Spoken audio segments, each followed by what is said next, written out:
welcome to 28 Sports Show here on TV Sapiencia. And of course, for one teenager, we can go the extra miles. I was just telling my guest that for one teenager, ensure that that one teenager gets this message that we want to get across to him or her. We would definitely do that.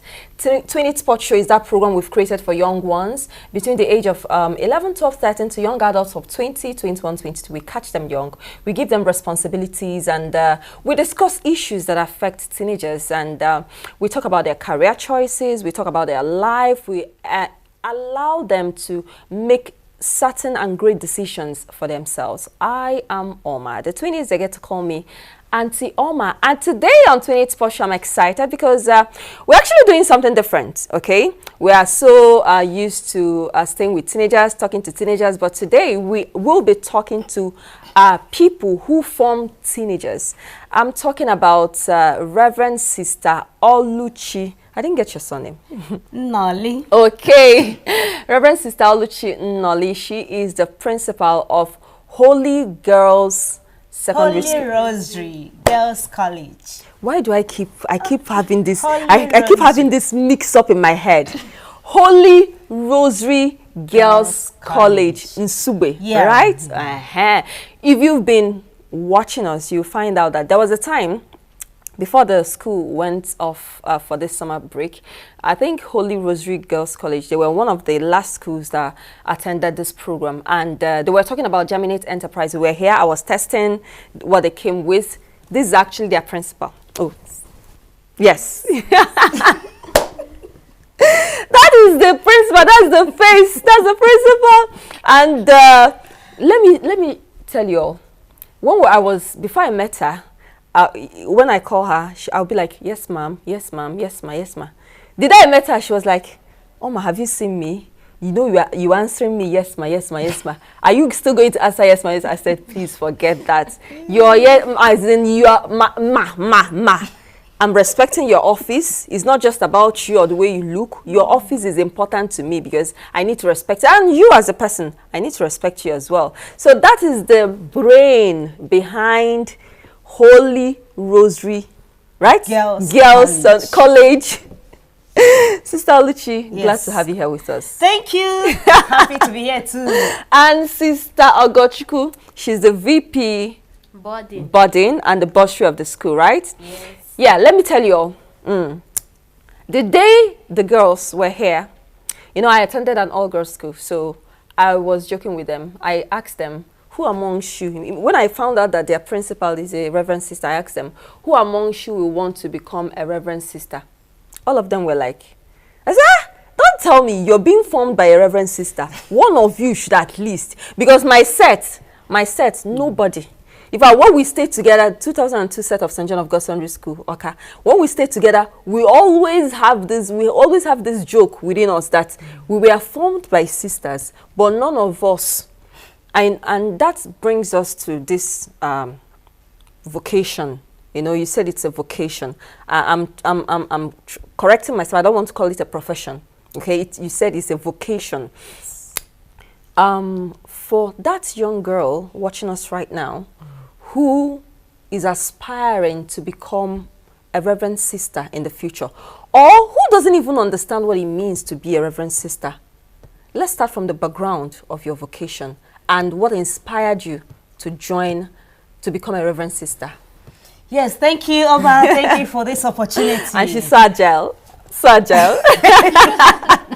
I mean, who wouldn't be the principal of an all-girls school? Who wouldn't be? Okay, Sister Oluchi.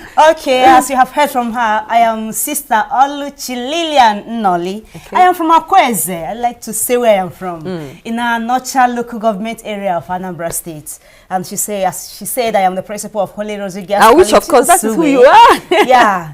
So you were asking what actually inspired me. Yeah. The inspiration came as a young girl from the age of 5 years, 6 years. When I see sisters, I see myself continuously staring at them and asking myself, who are these people? They are so unique. They are so different. And I would like to be like this. And they are so neat. And they're so neat. They're sparkling white. Is another thing that point of attraction. I said they're so white like angels. And when I ask people, they say, these are people of God, women of God, that everything they are doing is revolving around God. And at the end, they want to become saints. I say, wow, I would like to become a saint too. And again, I joined the society called Saint Teresa of the Child Jesus. Okay. They were telling us the story of this little baby Saint Teresa, how she became a nun in the monastery, and how she died at the age of 24. And myself, I was telling myself, I would like to be a sister. First of all, the attraction was their outfits, the way they wear white. Then another one was that their work is the work of God, that they're doing the work of God. And I went back to the scripture, and I saw where it is embedded, that these people are actually devoting the whole of their life in serving God and humanity. And at the end, I know that serving God and humanity will reward you with eternity. Definitely. And that is the target of this world. The Catechism tells us, why did God make you? Just to love him, to serve him, to be with him, happy with him in the world to come. That is all. That is all we are struggling today, having BSc, the Masters, PhD. At the end, what else? The next thing is to make heaven. So if we don't make heaven at the end, all that we have studied is in vain. So, and again, we have heard that there is no marriage in heaven. And for me, I want to start practicing what is already in heaven from earth. So when I get there, it will not be difficult. Yeah, since there is no marriage, because when Christ asked them, they say, in heaven, you will not know who is the husband, who is the wife, because all will be dressed in white robe. I say, wow. It will be interesting, it will be important for me to begin this practice here on earth. Because sometimes I pity people that are married. Really? You get to heaven, you start looking for your children, you will not know them. Are you serious? I mean that not marry anybody. I will just be there with my God. So I was inspired that this is the thing of God, and I really want to be with God. And I have come to answer the call, and I am happy. If you look at me, you see that I am happy. Yeah, it's showing all over you. I am happy in life. I said I went to secondary school, went to university. Okay. Studied here in Nigeria, studied in Catholic University of Eastern Africa in Kenya. Really? So I've met people of different nationalities and cultures. And I am happy with myself. And my friends, they call me and tell me sometimes I'm solving issues of marriage, marital issues. And when I finish advising them, you know what I do? I go to my room, I kneel down, I say, God, thank you for rescuing me from the hands of this man. Are you serious? Sister, you're so funny. Honestly, so you're I'm advising them. I say, no, this marriage, you know, is give and take. Just take it easy. Understand your husband. When I finish, I go and thank my God that I'm not married. Are you serious? There is nothing that is enticing me into that. Are you serious? I am the last in the family of 7. Wow. We have 5 women. They are all married. My brothers are married. I visit their homes. Hey, I enjoy life with them, but I am not. And I bet you, whenever you visit, there's this atmosphere. Hey, sister has come. Yeah, when I'm coming, everywhere is tidy. Sister has come. They will make room, arrange everywhere, and it gives me joy. Hey, me, the little baby. I mean, the little baby of the house. Yeah, everyone now respects you. Yeah, because of that office. Yeah, because of the call. Because it's God. Just like Moses was there mediating between people and the God. Just the same way we find ourselves. When my people have problem in the families, the first person they will call is, Oluchi, pray. This is a spiritual problem. Pray. And I'll go to God in prayer and begin to tell God, you know, I don't have any other thing in this life apart from you. Please help me. If my family is not happy, how will I save you? Yeah. Please do this. And most of the time, God is doing it. And I am happy. I have everything I need. I mean, I'm okay. I am okay. I'm not worried about children. I'm not worried about husband. All these issues around marital environment doesn't concern me. I am happy. Okay, Sister, if I allow you, keep talking. Let's come to Sister Ogochukwu. Sister Ogochukwu, before you took the vow, okay, personally, what really inspired you, and how has it been for you, the journey? Okay, you know, I've always say that there is a difference between a vocation and a profession. Okay. This life we are living is a vocation, it's a call, and it's a special one. Many people are not called, and many are called, but they were not able to answer. So for you to be called is one thing, and for you to answer also, to respond, is another thing. So but one thing that attracted me to this vocation is when I see sisters as a young girl still in primary school. I can imagine when we are asked to write what we want to be in future, just their appearance, I say these people are cool, they are hardworking, they are caring, they are loving. Because although I don't go close to them then, but just seeing them, I just love them. And then to this congregation, because we have different congregations. Okay. We are missionaries, so we dress simply. If we are here today, we wear like this, but there are some places we go, we just dress, because if you dress as a sister, people will start running away from you. So we dress according to where we are. Oh. So the first time I saw Holy Rosary sisters, they are dressing just simple wears. At home, you will not even know that we are sisters. Oh. Some will come to our community now and say, good morning, how are you? But when they see me another time, we veil, say sister. So that simple dressing attracted me to Holy Rosary. Okay. And I entered the religious formation after my youth service. Okay. So I went to university. You know, I never actually knew that sisters can, well, I don't know, maybe because I've never thought about it. I used to think that for someone to become a Reverend Sister, that you go through the same formation that Reverend Fathers go through. I didn't even know that someone can go to secondary school, go to university, serve, and after serving can actually decide to become a Reverend Sister. Yes, yes, it happens in our own congregation and then some other congregations. Okay. It's good to allow those people to make sure that they are really called. That by the is time actually you what finish they your want. secondary school, finish your university, by the time you are able to bypass the bombs of boys,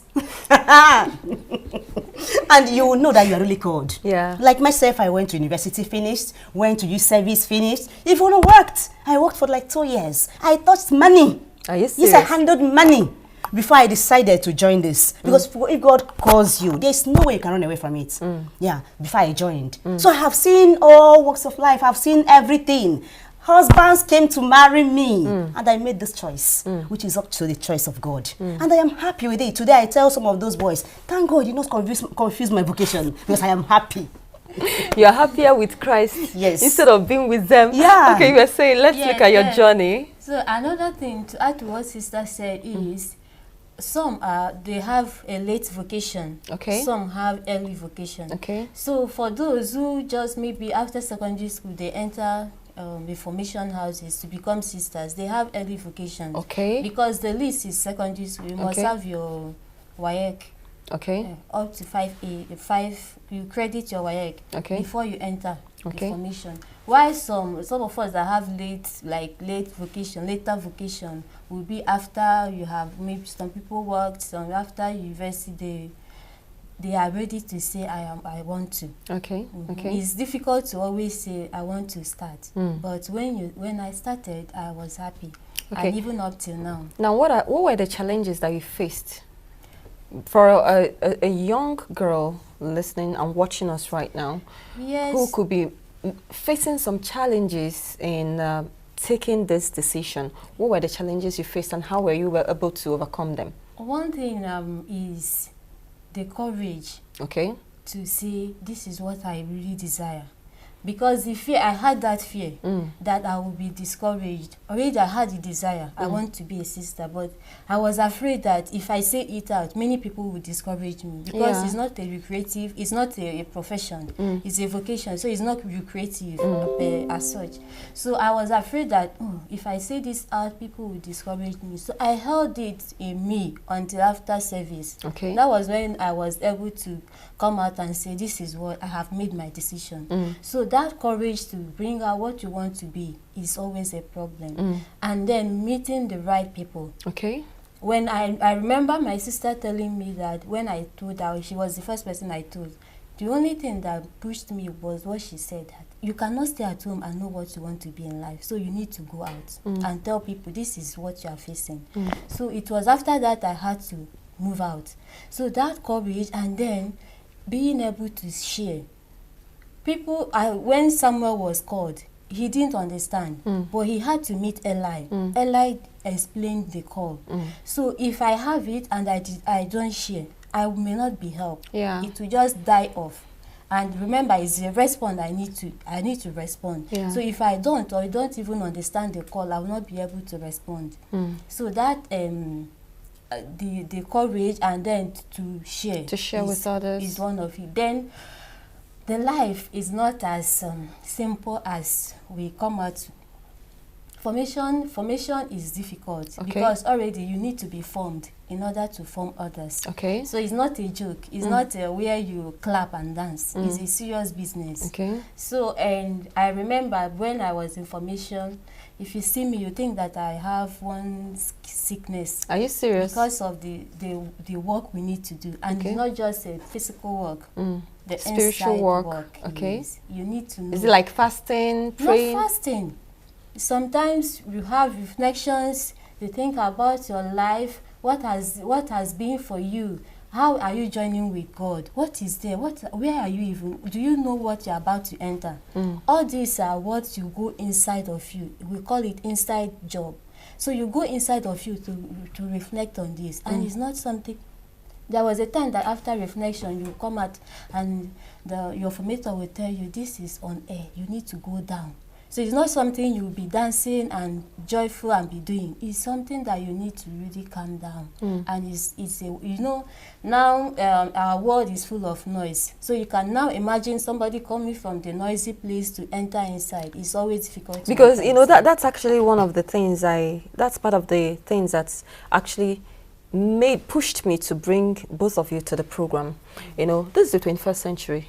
I'm just wondering, a young girl who wants to become a Reverend Sister, how can she close her eyes to all these beautiful things? Sister, she said she doesn't care. Now, how can this young girl close her eyes and not have one care just like you? Because, I mean, being sisters, it has to continue, right? Yes. Yeah, it has to continue. Yes. I told you I left secondary school in 2002. I remember the day I met you, I was like, Sister Oluchi, you look so young. That I never knew, and recently, when I see young priests, I'm like, Father, thank you. Oh, there are still people in this age that still wants to do this. And we need to encourage them, honestly, we need to encourage them. All of us will not be in the world. Yeah, there needs to be some people like you. So, sister, for a young girl in this 21st century that wants to follow this path, what will you say to her? I'll just tell the young girl to remain focused if you want to be a sister. And you see people around you and you're already anticipating that they're going to discourage you. Don't disclose that with them. Okay. I never even disclose with my family because I know I will get discouragement. Until I was ready.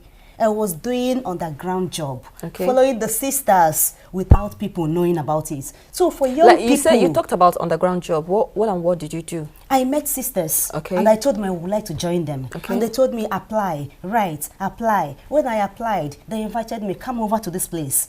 I will go over without my family knowing it. Oh, wow. I was sneaking out from the school, from the university, going to see sisters, and they will do the program. I was not saying it to anybody around me that I know that will discourage that. So young girls, I am telling you, please, if you notice that these people will discourage you, don't say it to them. And again, try to live a reserved life. If you don't live a reserved life as a young girl, and tomorrow you'll be a sister. So what do you mean by living a reserved life? Because you want to be a sister. You already have a focus. You will not behave like other girls, jumping from one boyfriend to another, committing all kinds of immorality, because you know you're going to be a sister tomorrow. Because all those things will haunt you back there in the convent.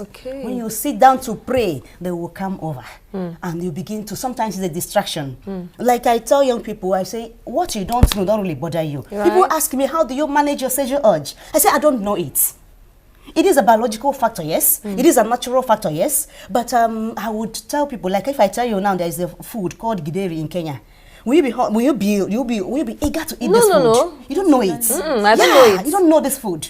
Even though it is a biological factor, you will fail it. But the degree is not the same with somebody who know it, who have been doing it. So if you want to be a sister, remain focused, remain reserved. When these boys come, they will surely come. They came for me. They came for me. And today when they see me, they say, no wonder you were very stubborn. Abi? No wonder you were very stubborn. Yeah. Yes, I didn't give in to that. Because I know I am going to a life that is deeper and more spiritual than what they want of me. Yeah, please, young girls, remain focused. Read your Bible. Pray to God. Ask God. There was a time I was almost confused. During my youth service, I met this guy and I almost married him. Are you serious? Hey, I saw everything good in this guy. But I had to go and pray. I said, at this age, I've been nursing this idea for years. Now at this dying minute, how will this guy come and confuse me at this time? He was very prayerful. I love people that are prayerful. The charismatics. We could pray. At a point I was telling myself, why must I be a sister? We could actually be doing this prayer together. We could actually go and spread the good news together as husband and wife. At a point I had to go and pray. I went to the chapel, I prayed, I fasted, asking God, give me direction. I need direction. Show me the light. Am I actually meant for this man? Or am I meant for you? Until it was clear to me. And the God will tell me, sit quietly. Imagine yourself in a household. I will begin to imagine myself in a household. At the end, he said, how do you feel about it? I said, I'm a bit happy. He said, stop, pause there. Imagine yourself as a sister in the convent. I begin to imagine. I will see smiles all over me in that imagination. And at the end, I was able to weigh these two imaginations. And the joy that comes from these two, I saw that this one is swaying mightily than the other one. I said, no. I told him, please, because he had already proposed. Wow. And I said, no, I want to be a sister. And for him, he was like, this is the first time I'm proposing to a woman. Because he has been very spiritual, doing charismatics. And I said, no. He said he cannot fight with God. And we went our separate ways. Today he's married. And the once in a while we talk on phone. I said, thank God I did not confuse my vocation. So, young girls, yes, be focused, be determined. Don't allow even your parents. Your parents have chosen their own vocation by marrying that sweetheart of their life. When they force you that you must get married, tell them it is your life. Your life, you want to be a sister, not to be married. Some people have met today, they are married, and they are regretting why they married. Some, I even know some that's married and their children died because they wanted to be sisters. And people discourage them. Don't allow anybody to discourage you. The worst thing that will happen to anybody in this life is making mistake in this vocation. Yeah. If you are called to be a sister and you marry, you will never see joy. You will never know joy. If you are supposed to be married and you find yourself in the convent, you will never know joy. That's why you see some people are sad. And there are some religions that may be sad. Maybe they force themselves inside this sisterhood. Yeah. So for young girls, please remain focused. Ask God, please, what do you want of me? Pray. It's a vocation that needs prayer. We pray every day. We have time in solitude, moving and talking with the God who is alone. And we be alone with the alone. That is the prayer. It's a solitude prayer. Asking God all the time. Telling God how it is for us. Even when the things you are thinking about, a sexual urge, how they're managing. When those feelings come, we present them to God. Say, the way I feel now. Please, God, but you have called me. I can't go the other way. And God will take care of these feelings.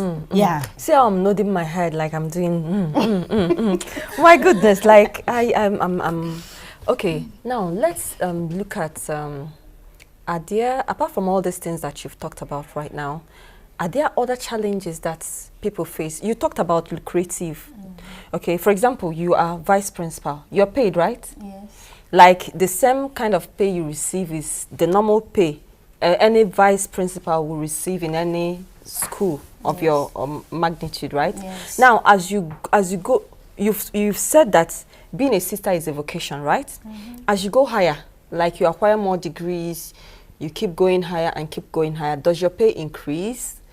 Number one. Then can you do other things? Like, are there other things you can actually do to earn more money?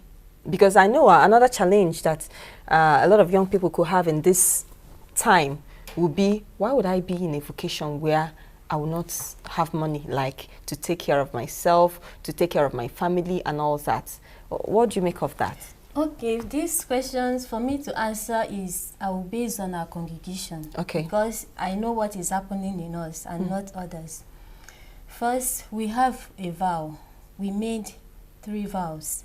Chastity, poverty, and obedience. Poverty? Poverty, yes, poverty. Wow. Okay. So, and one of these vows, poverty, means that I don't own anything as a sister. Okay. I don't own myself.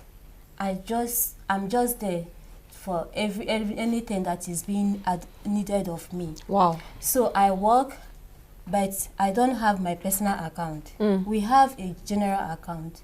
Sometimes we don't even know what we are paid because the salary will enter one general purse from where we now call it allowances will be given at the end of the month, depending. So from these allowances, I take care of myself, my personal things.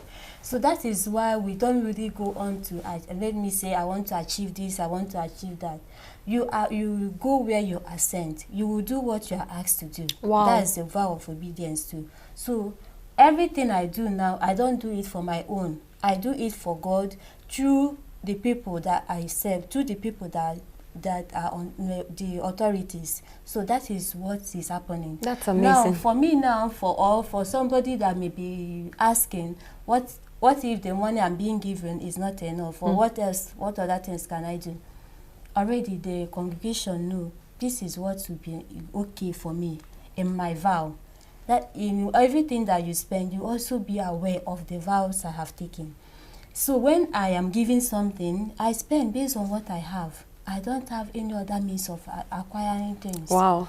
That's makes me also to be contented in whatever I am given. So with this, I can travel miles, do whatever I am asked to do, because it's God I'm serving. I'm part of the vow you've made. Yes. Wow. It's indeed a vocation. We just have 2 minutes. Okay, so Sister Oluchi, in wrapping up, what do you have to say to the teenager and the parents out there? The parent especially, please, do not discourage your young girls, your young boys when they are called. If they are called, please encourage them. Don't think about what they will bring for you, what you will lose. The most thing you will gain is prayer. They will be praying for you. You already got an intercessor that will be interceding for you. So that is the highest of it all. Other of your children, they can provide other things. God will take care of you. If your child is already doing the work of God, God will take his place in your family to take care of you. That's what I tell my people. And don't expect anything from sisters. People don't expect anything from them in their families, because we don't owe anything. We are like sacrificial lambs. We have been sacrificed. So they don't look forward for us to give them anything. So parents, please don't discourage them. Young girls, if you have this call in your mind, you are nurturing this call, please move on. Ask people in the right places questions on how to join this life. It is a beautiful life. You will never regret it. It's a beautiful call. You will enjoy it. Yeah, from Sister Oluchi's angle, perspective and lens, it is a beautiful call. You will always enjoy it. And I love this part you said, the poverty, the call of obedience, and the chastity. And chastity. Amazing.